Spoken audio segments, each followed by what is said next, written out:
Assalamualaikum warahmatullahi wabarakatuh. Perkenalkan, nama saya Alfred Akbar dari jurusan Sistem Informasi 2019. Kali ini saya akan menjawab soal UAS dari mata kuliah Sistem Pendukung Keputusan dengan dosen Bapak Novidian Natasha, Eskom, MMSI. Jadi yang pertama soalnya sistem berbasis pengetahuan menggunakan sekumpulan aturan dalam menyelesaikan permasalahan. Sistem pakar merupakan sistem berbasis pengetahuan. Sistem pakar merupakan salah satu model pendukung keputusan yang bersifat kualitatif. Beri penjelasan terkait hal tersebut. Jadi sistem pakar adalah sistem yang menggunakan pengetahuan manusia, di mana pengetahuan tersebut dimasukkan ke dalam sebuah komputer dan kemudian digunakan untuk menyelesaikan masalah-masalah yang biasanya membutuhkan kepakaran atau keahlian manusia. Sistem pakar merupakan salah satu model mendukung keputusan yang bersifat kualitatif karena hanya berdasarkan jawaban kualitatif. Sistem pakar merupakan sistem berbasis pengetahuan dalam menentukan keputusan. Sistem berbasis pengetahuan menggunakan sekumpulan aturan dalam menyelesaikan permasalahan karena untuk menyelesaikan masalah itu dibutuhkan aturan sistem yang memiliki wadah kumpulan pengetahuan dalam menyelesaikan masalah. Hal ini memiliki keterkaitan satu sama lain dalam sistem pakar. Yang kedua, beri penjelasan apa yang dimaksud dengan GDSS atau Group Decision Support System. Jadi Group Decision Support System adalah sistem berbasis komputer interaktif yang digunakan untuk memfasilitasi pemecahan masalah yang tidak terstruktur oleh sekumpulan pembuat keputusan yang bekerja sama sebagai sebuah kelompok menurut DeSantis dan Gallupe tahun 1987. Awalnya mendefinisikan sistem pendukung keputusan kelompok sebagai sebuah sistem yang menggabungkan teknologi komunikasi, komputasi, dan pengambilan keputusan untuk memfasilitasi perumusan dan penyelesaian masalah tidak terstruktur oleh sekelompok orang. Sebagian besar sistem pendukung keputusan kelompok dirancang untuk membantu memudahkan kelompok agar menjadi lebih produktif dengan mendukung pertukaran gagasan, pendapat, dan preferensi di dalam kelompok. Lalu yang ketiga soalnya itu tabel keputusan merupakan metode pengambilan keputusan yang cukup sederhana. Beri penjelasan lengkap terkait model keputusan tersebut. Tabel keputusan merupakan metode pengambilan keputusan yang cukup sederhana.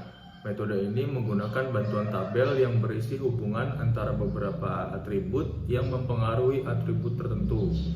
Umumnya tabel keputusan ini digunakan untuk penyelesaian masalah yang tidak melibatkan banyak alternatif.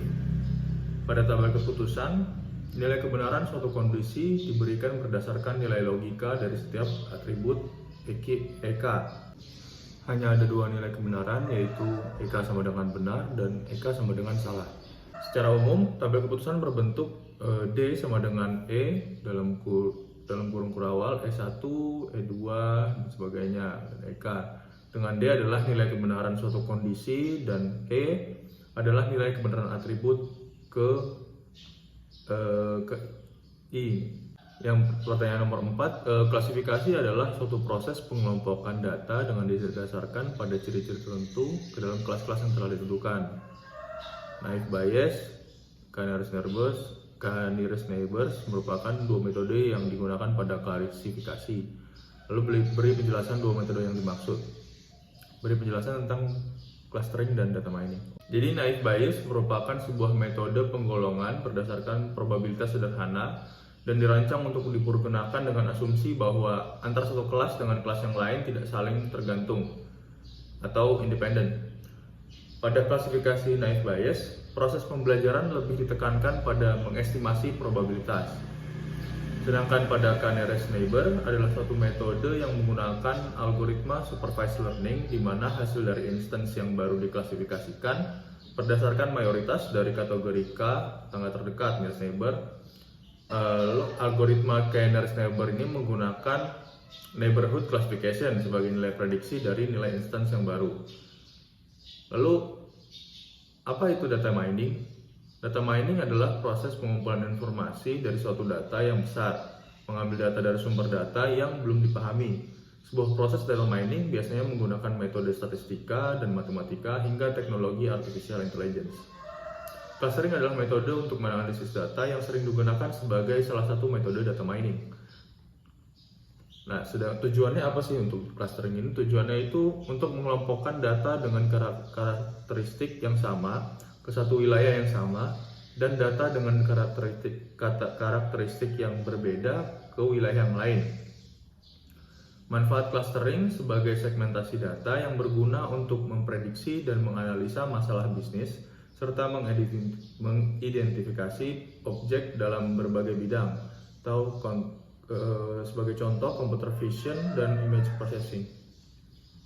Baiklah, itu tadi jawaban dari ujian akhir semester genap tahun akademik 2021-2022 dengan mata kuliah sistem pendukung keputusan dan dengan dosen Bapak Novidian Natasha, Eskom, MMSI.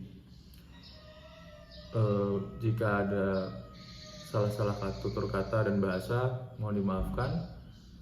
Terima kasih. Assalamualaikum warahmatullahi wabarakatuh.